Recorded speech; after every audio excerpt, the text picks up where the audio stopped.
معدے کے مریضوں کے لیے میں ایک ایسی آج آپ کو کرشماتی چٹنی بتانے جا رہا ہوں جس کے روزانہ کے استعمال سے آپ کا معدہ بالکل فٹ اور تندرست رہے گا۔ آپ نے کرنا ایسے ہے کہ سالن کا استعمال بہت کم کرنا اور اس کے ساتھ تازہ پودینہ، اناردانہ، ادرک،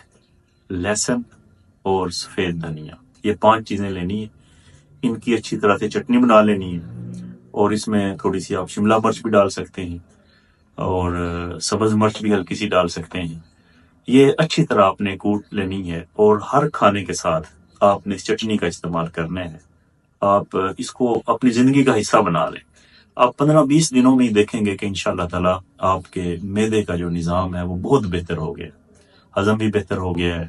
اور تیزابیت اور گیس بننا بھی بند ہو گئی ہے اور آپ کا معدہ خوش اور فریش ہو